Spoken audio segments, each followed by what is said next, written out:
queremos hablar en esta tarde del sacerdocio de Cristo, o podemos poner un mejor sacerdote. Cuando puse este título en el YouTube, parece que muchos católicos quisieron saber quién iba a ser el nuevo sacerdote y entraron a ver un mejor sacerdote.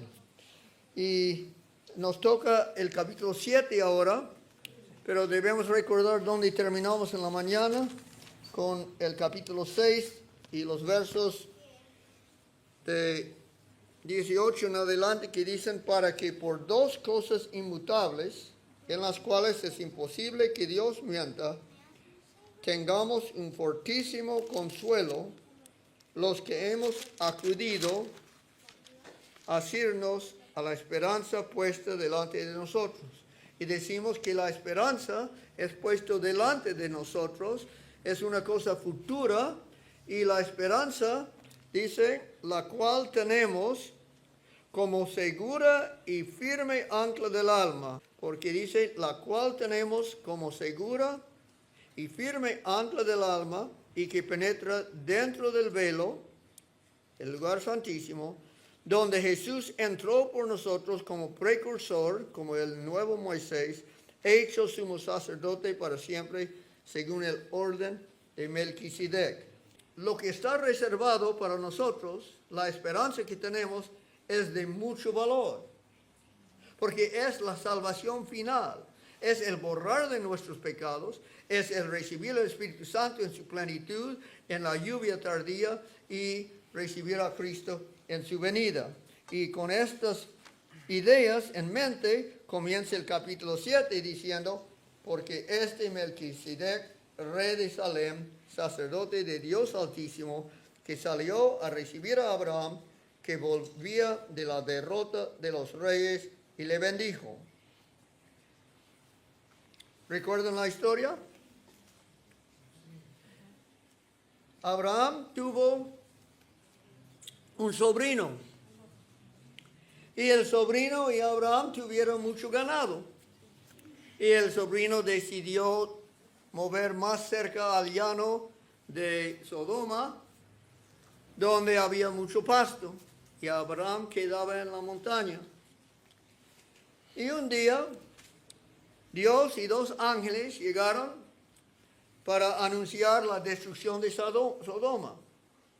Pero antes de este día, había un tiempo cuando unos reyes de Babilonia vinieron a atacar a Sodoma y Gomorra. Y estos reyes vinieron y conquistaron a 5 reyes, incluyendo el rey de Sodoma, y llevó cautivos al pueblo y a muchos valores, ¿no? Pero Abraham supo de esto, que vivía en la montaña, y él entonces organizó entre su campamento unos soldados para ir a atacar a los 4 reyes de Babilonia, a ver si pudo rescatar a su sobrino. Y cuando fue, los encontró celebrando de noche y los atacó. Ganó la batalla Abraham con sus compañeros, 300 soldados que tuvo en su propio campamento, y rescató a Lot y a todos los demás personas de Sodoma, y también los bienes. Y al regresar a su casa, se encontró con este personaje que se llama Melquisedec, porque este Melquisedec, rey de Salem, entonces le da a él título rey de Salem, y Salem quiere decir paz, ¿no? Porque dice sacerdote del Dios Altísimo, que salió a recibir a Abraham, que volvía de la derrota de los reyes, y le bendijo, a quien asimismo dio Abraham los diezmos de todo, cuyo nombre significa primeramente rey de justicia, y también rey de Salem, esto es rey de paz. Salem quiere decir paz, y Jeru, aquí están, Salem,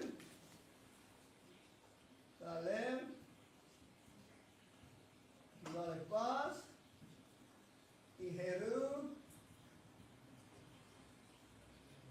equivale justicia. Y si los combinamos, ¿qué tenemos? Jerusalén. Y ahí estaba el sacerdote del Dios Altísimo, que se llamaba Melquisedec. Y Abraham le dio a él una décima parte de todo lo que había sacado de estos invasores, de estos reyes de Babilonia. Y después Melquisedec dice de él, vamos al verso 3 que habla más de Melquisedec: sin padre, sin madre, sin genealogía, que ni tiene principio de días ni fin de vida, sino hecho semejante al Hijo de Dios, permanece sacerdote para siempre. Y al darle los diezmos a Melquisedec, Abraham, dice: considerad pues cuál grande es este. Entonces hemos puesto aquí grande, pero debemos hablar antes del grande, que él dice que él fue dos cosas: rey y ¿qué más? Y sacerdote. En el pueblo de Israel no fue permitido ser las dos cosas. Había un rey, Usías, que quiso ser sacerdote también. Y entonces él fue al santuario para entrar y los sacerdotes dijeron: no, Usías, no puedes entrar, te va a pasar mal. Pero él siguió entrando y se puso leproso su mano. Rey y sacerdote es algo especial. Y este Melquisedec fue rey y sacerdote a la vez. Y era grande. Entonces, ¿qué grande era? Considerad pues cuán grande era este, a quien aún Abraham, patriarca, dio diezmos del botín. Entonces tiene que ser más grande que Abraham. Pero recuerda lo que predicaba Esteban y lo que fue acusado de hablar en cuanto a Abraham, el padre de la raza, que ya la raza de Dios, el pueblo de Dios, no eran los hijos de Abraham según la carne, sino según la fe. Y este dice: cuán grande que era aún mayor que Abraham, el patriarca, porque él pagó diezmos a Melquisedec. Ciertamente, los que de entre los hijos de Leví, estos son los del tribu de Aarón, reciben el sacerdocio, tienen mandamiento de tomar del pueblo los diezmos según la ley, es decir, de sus hermanos, aunque estos también hayan salido de los lomos de Abraham. Pero aquel, Melquisedec, cuya genealogía no es contada de entre ellos, no es del tribu de Leví, Melquisedec, no es contado entre los de Leví, tomó de Abraham los diezmos y bendijo al que tenía las promesas. Entonces, dos cosas tenemos que tener en mente. ¿Cuáles son? Grande es que recibió diezmos y bendijo. Bendijo a Abraham. Y después dice Pablo: pero aquel cuya genealogía no es contada de entre ellos, tomó de Abraham los diezmos y bendijo al que tenía las promesas, y sin discusión alguna, el menor es bendecido por el mayor. ¿Cómo es? El menor es bendecido por el mayor. El padre bendice a su hijo. El sacerdote bendice al laico, ¿no? El mejor entonces es el que da la bendición, ¿no? Y el menor es el que recibe la bendición. ¿Y quién fue mayor, Abraham o Melquisedec? Melquisedec, porque él bendijo al menor. Entonces está poniendo a Abraham menor que Melquisedec. ¿Y a quién pagamos diezmo? ¿Al mayor o al menor? Al mayor, a los pastores, a los ancianos, las asociaciones y así. Así que Pablo quiere enseñarnos que es muy grande Melquisedec. Y otra cosa de Melquisedec que parece que es eterno.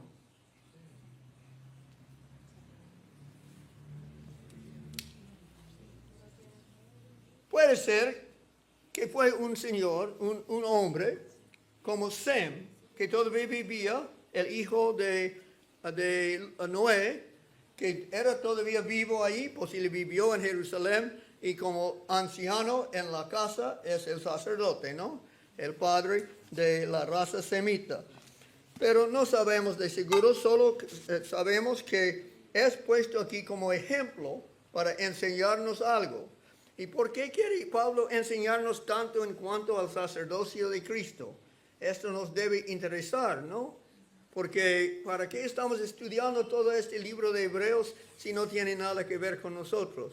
Entonces, a esto vamos. Pero por mientras, dice, y sin discusión alguna, el menor es bendecido por el mayor.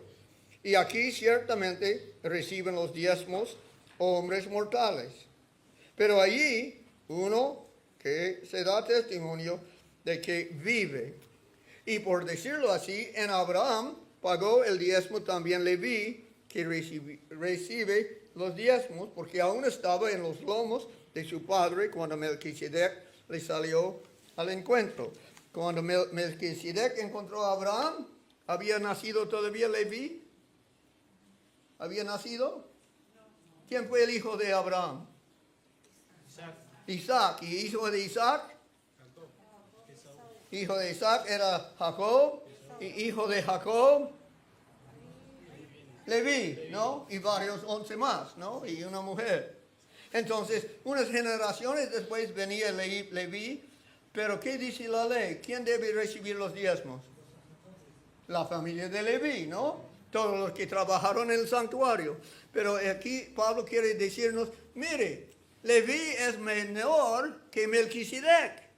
Porque Melquisedec recibió de bisabuelo de Leví, de Abraham, diezmos. Entonces Melquisedec es muy grande, muy importante. Y por decirlo así, en Abraham pagó el diezmo también Leví, que recibe los diezmos, porque aún estaba en los lomos de su padre cuando Melquisedec le salió al encuentro.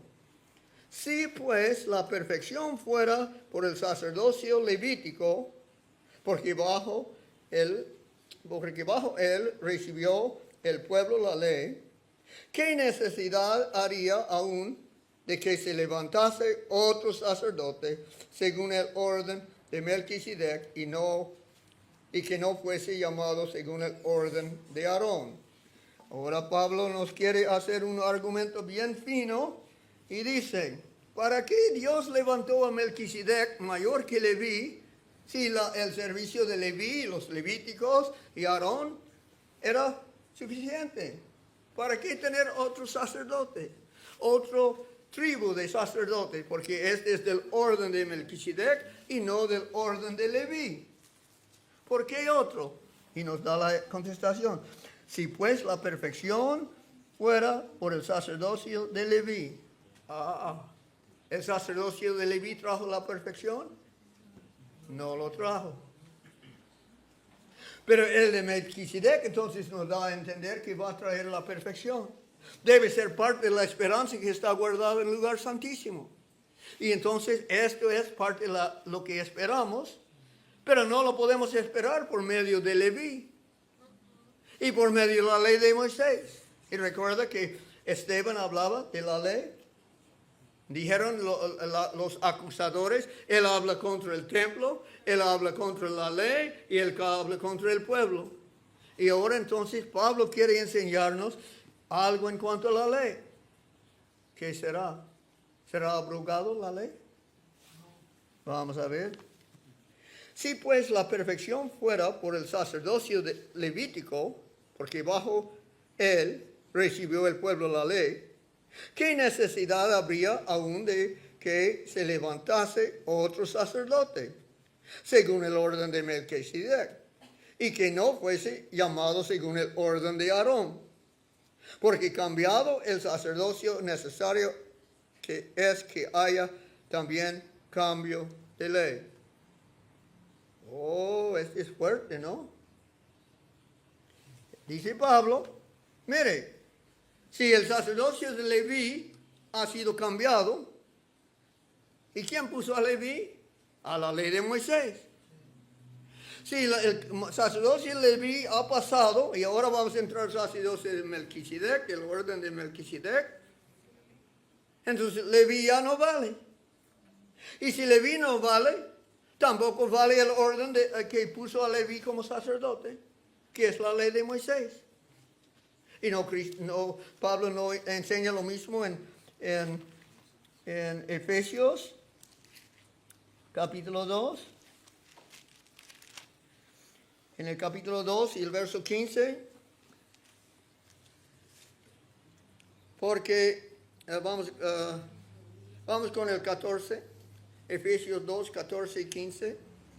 Porque Él es nuestro paz, hablando de Cristo, que de ambos pueblos, gentiles y judíos, hizo uno, derribando la pared intermedia de separación, aboliendo en su carne la enemistad, la ley de los mandamientos expresados en ordenanzas, para crear en sí mismo de los dos un solo y nuevo hombre, haciendo la paz. ¿Qué es esta ley de ordenanzas? Vamos a Deuteronomio, el capítulo 31. La ley de ordenanzas. ¿Y qué más dijo? Aboliendo en su carne las enemistades, la ley de los mandamientos expresados en ordenanzas. Los 10 mandamientos no son expresados en ordenanzas. Dice en Deuteronomio 31, comenzando con el verso 24, y cuando acabó Moisés de escribir las palabras de esta ley en un libro hasta concluirse. ¿Dónde están escritas estas leyes? En tablas de piedra, ¿no? ¿No? ¿En qué están escritos? En un libro, en papel, en papyrus. Y cuando acabó Moisés de escribir las palabras de esta ley en un libro hasta concluirse, dio órdenes Moisés a los levitas que llevaban el arca del pacto de Jehová, diciendo, ahora, ¿qué va a decir Moisés cuando termina de escribir la ley de Moisés? En un libro, ¿qué va a decir a los sacerdotes que dio órdenes a los levitas? Tomad este libro de la ley y ponedlo dentro del arca al lado de los 10 mandamientos. ¿Así dice? Estamos en Deuteronomio 31, 24. Tomad este libro de la ley y ponedlo al lado del arca, no dentro del arca, al lado del arca del pacto de Jehová vuestro Dios, y esté allí ¿para qué? Para testimonio contra ti. Es duro esta ley, ¿no? ¿Cuántos mandamientos hubo en la ley de Moisés, no? Para que sea testimonio contra ti. Porque yo conozco tu rebelión y tu dura cerviz. He aquí que aún viviendo yo con vosotros hoy, sois rebeldes a Jehová, cuanto más después que yo haya muerto. Así que la ley de Moisés, escrita por Moisés en un libro, fue puesto al lado del arca del pacto. Y Moisés dijo, esta ley es contra ti. Es la ley de ordenanzas que habla Pablo en Efesios cuando dice, aboliendo en su carne las enemistades. Es contra ti las enemistades, la ley de los mandamientos expresados en ordenanza para crear en sí mismo de los dos un solo y nuevo hombre, haciendo la paz. Y en Colosenses, Pablo dice casi lo mismo. El capítulo 2 de Colosenses y el verso 14. Colosenses 2 y podemos comenzar en el verso 13. Y a vosotros, estando muertos en pecados y en la incircuncisión de vuestra carne, os dio vida juntamente con él, con Cristo, perdonándoos todos los pecados, anulando el acta de los decretos que había contra nosotros. ¿Qué dijo a Moisés? Este testimonio, este libro es contra ti. ¿Qué dice Pablo? Anulando el acta de los decretos que había contra nosotros, que nos era contraria, quitándola de en medio y clavándola en la cruz. La ley de Moisés es clavada en la cruz. No tenemos que guardar la Pascua, no tenemos que hacer todas las fiestas o los sacrificios de animales. Este le ha pasado porque halló su cumplimiento en Cristo. Y en Él encontramos el significado de la ley de Moisés. Por eso dice Pablo en Hebreos capítulo 7, si Leví ya no es sacerdote, tampoco la ley nos gobierna, la ley de Moisés nos gobierna. Los 10 mandamientos fueron escritos en piedra, fueron puestos dentro del arca y ellos duran para la eternidad. Pero la ley de Moisés, su tiempo ha pasado, porque cambiado el sacerdocio, verso 12 del Hebreos 7, porque cambiado el sacerdocio, necesario es que haya también cambio de ley. Y aquel de quien se dice esto es de otra tribu, de la cual nadie sirvió al altar. Cristo, entonces, está hablando de Cristo, Él es de otra tribu, no es de Leví. Él es de tribu de Judá, ¿no? Y Moisés nunca dijo nada de tribu de Judá como sacerdote. Nada habló Moisés tocante al sacerdocio. Y esto es aún más manifiesto si a semejanza de Melquisedec se levanta un sacerdote distinto. Entonces estamos hablando de un mejor sacerdote. Mejor que Leví, mejor que Aarón. No constituido conforme a la ley del mandamiento acerca de la descendencia de los hijos de Aarón, eran los sacerdotes, sino según el poder de una vida indestructible. Melquisedec, según se presenta, es sin fin de vida, una vida indestructible. Los levitas, ¿qué pasaron con ellos? Murieron uno tras otro tras otro. Aarón murió antes de entrar a la Canaán terrenal, ¿no? Entonces, según el poder de una vida indestructible, pues se da testimonio de él, tú eres sacerdote para siempre según el orden de Melquisedec. Está citando de Salmos y dice, David escribió, inspirado por el Espíritu Santo, que Cristo iba a ser del orden de Melquisedec, y queda pues abrogado el mandamiento anterior, el mandamiento en ordenanzas, la ley de Moisés, a causa de su debilidad e ineficacia. Entonces, no hemos dicho debilidad e ineficacia, pues esta es la cosa, debilidad,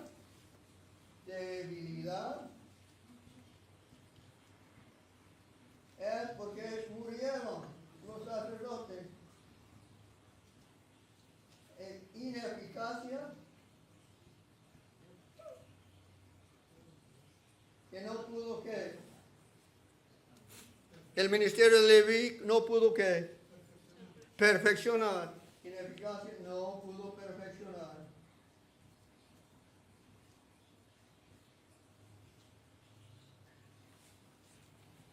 Así Pablo está plantando entonces algo para nosotros, pero tenemos que llegar a donde encontramos a nosotros. Dice, queda pues abrogado el mandamiento anterior a causa de su debilidad e ineficacia, pues nada perfeccionó la ley.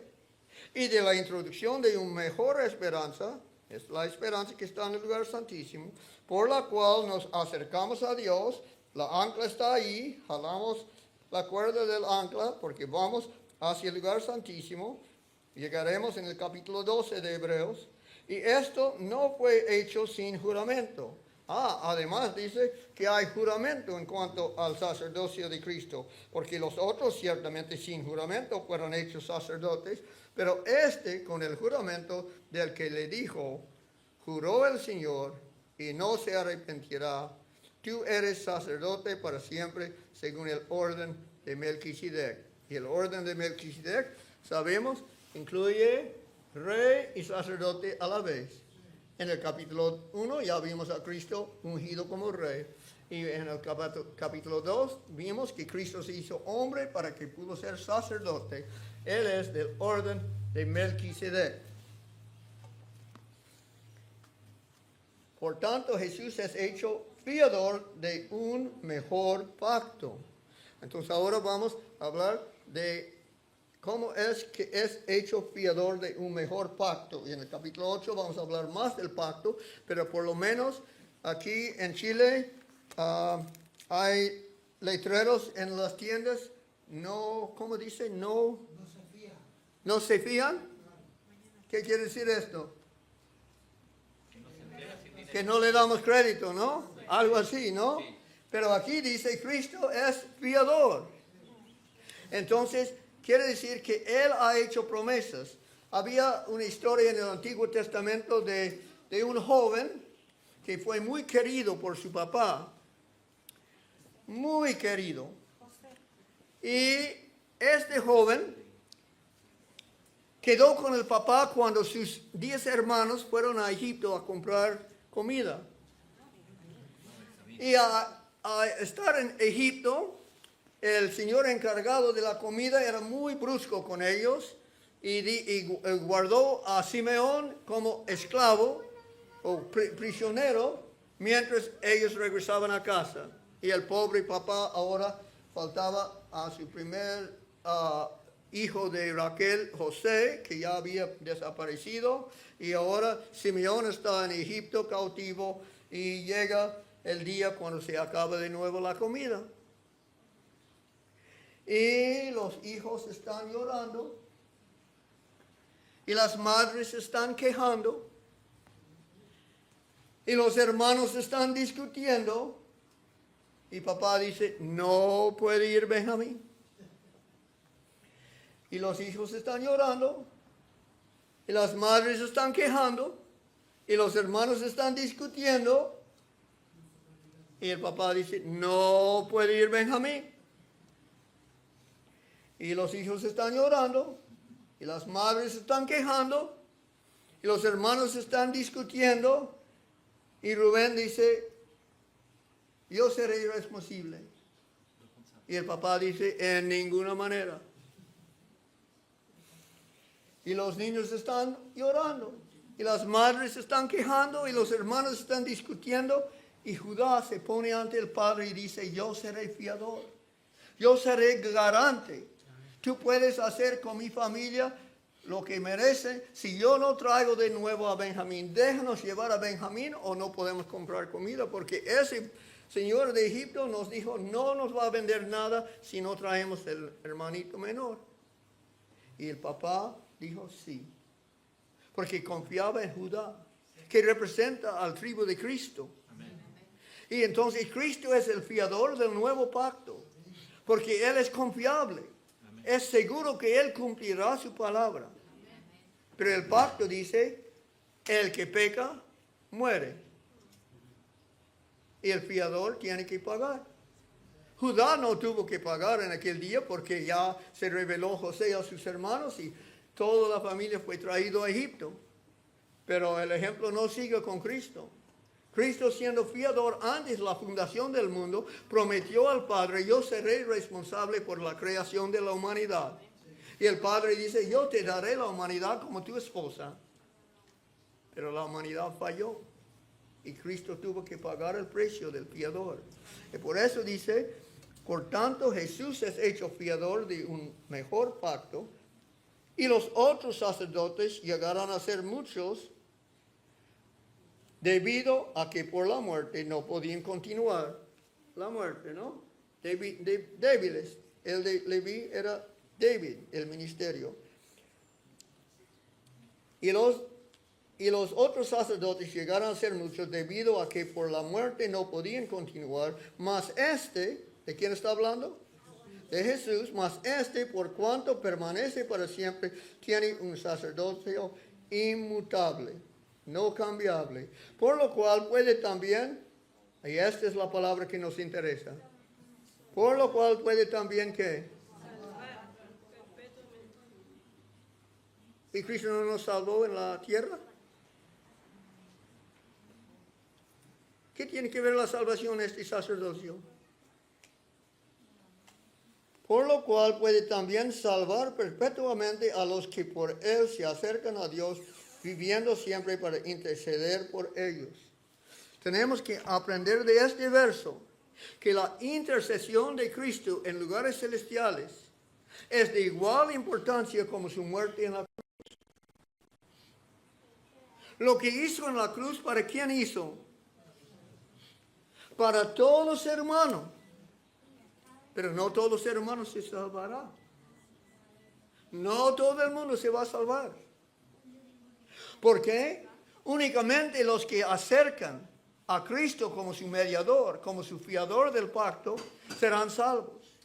Entonces lo que Cristo hizo en la tierra fue para todos los hermanos. Vivió una vida en lugar de todos los hermanos. No hay ser humano ninguno que pueda decir, no hay perfección de carácter en Cristo para mí. Y ninguno puede decir, no hay quien pague mis pecados, porque Cristo ha pagado para todos. Pero aquí nos muestra que lo que Cristo hace en el cielo es de suma importancia para nosotros, para ser salvos. Y si es así, debemos interesarnos en lo que está enseñando aquí Pablo.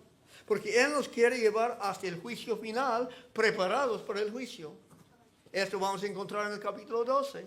Pero ahora está plantando la idea de que Cristo es nuestro sumo sacerdote y tiene mucho que ver con nuestra salvación.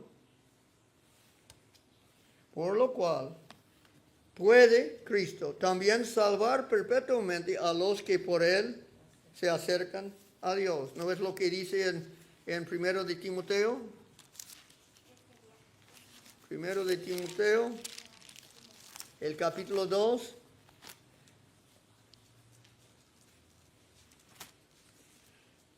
Primero de Timoteo 2, comenzando con el verso 3. Porque esto es bueno y agradable delante de Dios nuestro Salvador, el cual quiere que todos los hombres sean salvos. ¿Dios quiere que todos sean salvos? Amén. Dios quiere que todos sean salvos. Quiere que todos los hombres sean salvos y vengan al conocimiento de la verdad. Porque hay un solo Dios y un solo mediador entre Dios y los hombres, Jesucristo, hombre. El cual se dio a sí mismo en rescate, como fiador, en rescate, en garantía por todos. Lo hizo por todos, ¿no? De lo cual se dio testimonio a su debido tiempo. Pero el verso 5 dice, porque hay un solo Dios y un solo mediador entre Dios y los hombres, Jesucristo, hombre. Muchos dicen, después de la cruz tenemos acceso directo al Padre. No tenemos acceso directo al Padre. Podemos ir al Padre con nuestras peticiones por medio de Cristo. Dice un mediador. Hay un mediador entre nosotros y el Padre, es Cristo Jesús. Y aquí entonces dice que Cristo está para salvar perpetuamente a los que por Él, por medio de Cristo, por Él se acercan a Dios, viviendo siempre para interceder por ellos. Porque tal sumo sacerdote nos convenía, santo, inocente y sin mancha, apartado de los pecadores y hecho más sublime que los cielos. Entonces hemos pasado a tal salvación y queremos hablar de este sacerdote. ¿Y cómo es este sacerdote? Y nos quiere asegurar Pablo que es santo. Y así dice en Lucas, ¿no? En Lucas 1:35 dice, este santo ser que nacerá de ti. Está hablando de su naturaleza. Su naturaleza de Cristo no tuvo pecado, no tuvo tendencia al pecado, no tuvo propensidad al pecado. Y dice, inocente. ¿Cómo fue la vida de Cristo? Dice, siempre hago la voluntad de mi Padre, ¿no? Y como dice en 2 de Corintios 5:21, Dice, así que no conoció pecado, al que no conoció pecado, hablando de Cristo Jesús, por nosotros se hizo pecado para que nosotros fuésemos hechos justicia de Dios en Él. Pues es el reposo, ¿no? De entrar en Cristo, entrar en su reposo. Entonces queremos quedarnos en Cristo, quedarnos en su reposo, y este sacerdote es santo, inocente, sin mancha, como el cordero que no pudo tener defecto ninguno. Cristo era así, sin defecto, y esto podemos pensar lo que dice en 1 de Pedro 2:22. 1 de Pedro 2:22.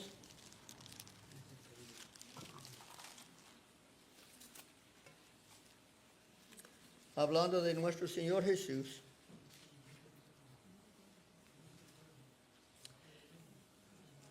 El cual no hizo pecado ni se halló engaño en su boca. Entonces, el fiador, el garante, es perfecto. Tenía una vida perfecta, una naturaleza perfecta, y en él no se halló engaño en su boca, y dice que fue apartado de los pecadores. Eso nos hace pensar en José, que dice que fue apartado de sus hermanos, ¿no? Que fue vendido a Egipto. Cristo entonces en este sentido ha vivido algo diferente con nosotros, pero en nuestro lugar. Y Hebreos sigue diciendo en el capítulo 7, porque tal sumo sacerdote nos convenía santo, naturaleza sin pecado, inocente, vida sin pecado, sin mancha y apartado de los pecadores, y hecho más sublime que los cielos. Ya fue levantado y puesto a la diestra del Padre, que no tiene necesidad cada día como aquellos sumos sacerdotes de ofrecer primero sacrificios por sus propios pecados, porque no tuvo, ¿no? Y luego por los del pueblo, porque esto lo hizo una vez para siempre, ofreciéndose a sí mismo. Porque la ley constituye sumos sacerdotes a débiles, los que mueran. La ley de Moisés pone a débiles hombres, porque la ley constituye sumos sacerdotes a débiles hombres, pero la palabra del juramento de Salmos, que dice, tú eres sacerdote para siempre según el orden de Melquisedec, juró el Señor y no se arrepentirá. Porque la ley constituye sumos sacerdotes a débiles hombres, pero la palabra del juramento posterior a la ley, al Hijo hecho perfecto para siempre. Entonces tenemos un fiador perfecto que cumplió la ley, que es el pacto de Dios, los 10 mandamientos, cumplió la ley y pagó por los pecados de todo ser humano. Pero únicamente los que confían en su obra celestial entrarán a la esperanza del lugar santísimo. Para todos Cristo murió, únicamente para los que aceptan su ministerio celestial serán salvos, porque para ellos Él intercede continuamente. Entonces debemos tener mucho interés en dónde está Cristo y qué está haciendo. Y lo que está haciendo, por lo menos, es tratar con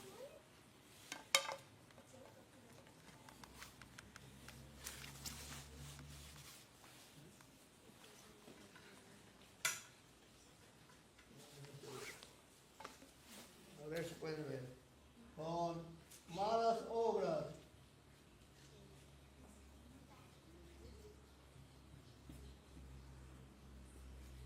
¿Hay alguien aquí que tiene alguna mala obra?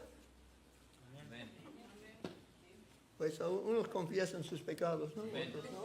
Malas obras, y trata con buenas obras.